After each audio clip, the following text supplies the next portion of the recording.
হরে কৃষ্ণ। শিল প্রভুপাদের 151তম আবির্ভাবের তিথির সঙ্গে সঙ্গে শিল পুরুষোত্তম দাস ঠাকুরেরও তিরোভাব তিথি আছে। আমরা শিল প্রভুপাদের জীবনী পেরে শ্রবণ করেছি। এবার পুরুষোত্তম দাস ঠাকুরের জীবন সম্বন্ধে আমরা শ্রবণ করব সংক্ষিপ্ত আকারে। শিল পুরুষোত্তম দাস ঠাকুর। শিল পুরুষোত্তম ঠাকুর শিশুকাল থেকে শ্রী নিত্যানন্দের সে চরণ ধ্যান পরায়ণ ছিলেন। শ্রী সদাশিব কবিরাজ বড় মহাশয় শ্রী পুরুষোত্তম দাস তাহারও তো নয়। আজ নিমগ্ন নিত্যানন্দের চরণে নিরন্তর বাল্যলীলা করে কৃষ্ণ সনে। শ্রী চৈতন্য চরিতামৃতে আদিখণ্ডে। সদাশিব কবিরাজ মহাভাগ্যবান, যার পুত্র শ্রী পুরুষোত্তম দাস নাম। বাহ্য নাহি পুরুষোত্তম দাসের শরীরে, নিত্যানন্দ চন্দ্র যার হৃদয়ে বিহরে। শ্রী চৈতন্য ভাগবত অন্তখণ্ডে। শ্রী পুরুষোত্তম ঠাকুরের প্রধান চারজন শিষ্য ছিলেন: শ্রী মাধবাচার্য, শ্রী যাদবাচার্য, দেবকীনন্দন দাস প্রভৃতি। এরা কুলীন ব্রাহ্মণ বংশীয় ছিলেন। শ্রী মাধবাচার্য নিত্যানন্দ প্রভুর কন্যা গঙ্গা দেবীর স্বামী। তাহলে মাধবাচার্য কে ছিলেন? নিত্যানন্দ প্রভুর কন্যা গঙ্গা দেবীর স্বামী। দেবকীনন্দন দাস শ্রী বৈষ্ণব বন্দনা গ্রন্থের লেখক। শ্রী পুরুষোত্তম ঠাকুরের শ্রী বিগ্রহগণ পূর্বে তার শ্রীপাঠ চাকদহ ও সিমুর আলী স্টেশন হতে কিছু দূরে সুখসাগরে ছিলেন।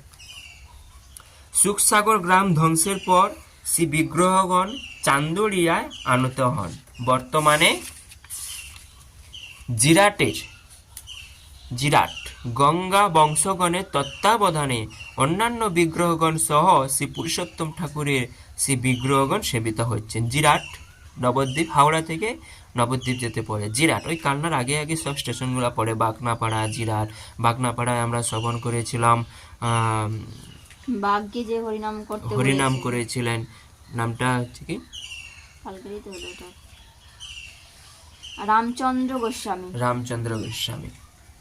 রামচন্দ্র গোস্বামী বাগনাপাড়ায় বাঘদেরকে হরিনাম করতে বলেছিল, সেই নাম বাগনাপাড়া।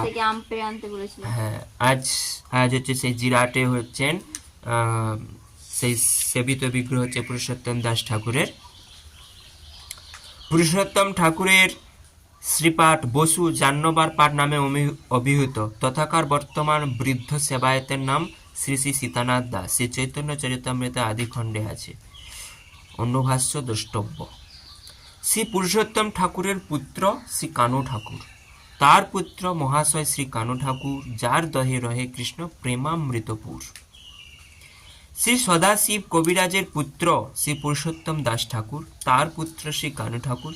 শ্রী কানু ঠাকুরের সম্বন্ধে প্রবাদ আছে, শ্রী পুরুষোত্তম ঠাকুরের পত্নীর নাম জাহ্নবা ছিল। ঠাকুর কানায়ে আবির্ভার পরেই জাহ্নবা অপ্রকট হন। শ্রী নিত্যানন্দ প্রভু একথা জানতে পেরে তার গৃহে শুভ আগমন করেন এবং শিশু কানুকে নিয়ে খড়দ্রোহ গ্রামে আসেন।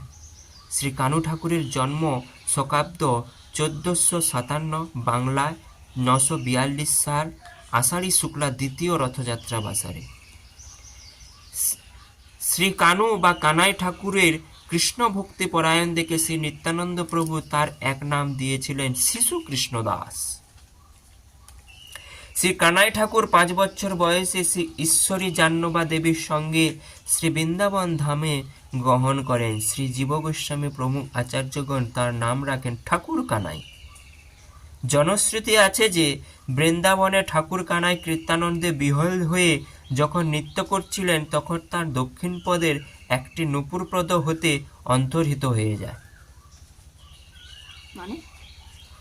মানে যখন ঠাকুর কানাই কীর্তানন্দে যখন বৃন্দাবনে নৃত্য কীর্তন করছিলেন, তার দু পায়ে যে নূপুর লাগানো ছিল, সেই দক্ষিণ পায়ে মানে ডান পায়ের নূপুর কোথায় হারিয়ে যায়, মানে অন্তর্হিত হয়ে যায়, মিলিয়ে যায় কোথায়। ঠাকুর কানাই তখন বলে, যে স্থানে এ নূপুর পড়েছে আমি সেই স্থানে বাস করব। ঠাকুর কানাই বলছে, যশোহর জেলায় খানা নামক গ্রামে ওই নূপুর পতিত হয়।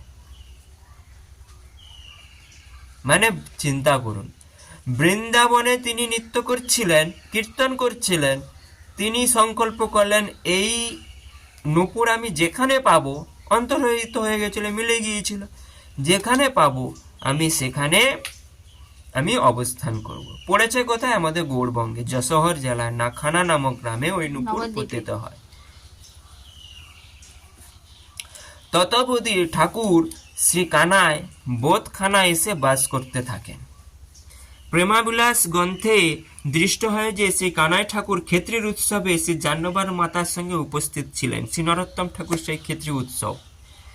শ্রী পুরুষোত্তম ঠাকুরের যেমন বহু শক্র ব্রাহ্মণ শিষ্য ছিলেন, তেমনি শ্রী কানাই ঠাকুরেরও বহু শক্র ব্রাহ্মণ শিষ্য ছিলেন।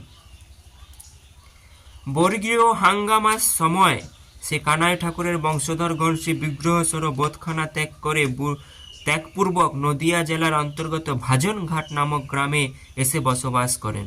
অতঃপর বর্গীরা হাঙ্গামা মেটবার পর কানাই ঠাকুরের কনিষ্ঠ পুত্রের বংশধর হরিকৃষ্ণ গোস্বামী পুনঃ বধখানাতে এসে বাস করেন এবং প্রাণবল্লভ নামক শ্রী বিগ্রহ প্রতিষ্ঠা করেন। বর্তমান বরাহনগরে বধখানা গোস্বামীর বংশধর শ্রী হরিপদ গোস্বামী এম.এ. কাব্য সংখ্যা ব্যাকরণ তীর্থ মহাশয় বাস করছেন। সামবেদীয় কৌমুদী শাখায় রাঢ়ী শ্রেণীর শ্রীরাম নামক একজন ব্রাহ্মণ শ্রী কানাই ঠাকুরের প্রসিদ্ধ শিষ্য ছিলেন। মেদিনীপুর জেলার শিলাবতী নদীর তীরে গড়বেতা নামক গ্রামে শ্রী কানাই ঠাকুরের শিষ্যগণ বাস করতেন। এইটুকুই পুরুষোত্তম ঠাকুরের সম্বন্ধে দেওয়া আছে। বাঞ্ছা কল্পতরুবশ্য কৃপা সিন্ধু ভয়বচে পতিতানাং পাবনেভ্যো বৈষ্ণবেভ্যো নমো নমঃ। শ্রী পুরুষোত্তম ঠাকুর কি জয়। নিতাই গৌর প্রেমানন্দে হরি হরি বল। আমাদের বই গড়বে তা আরে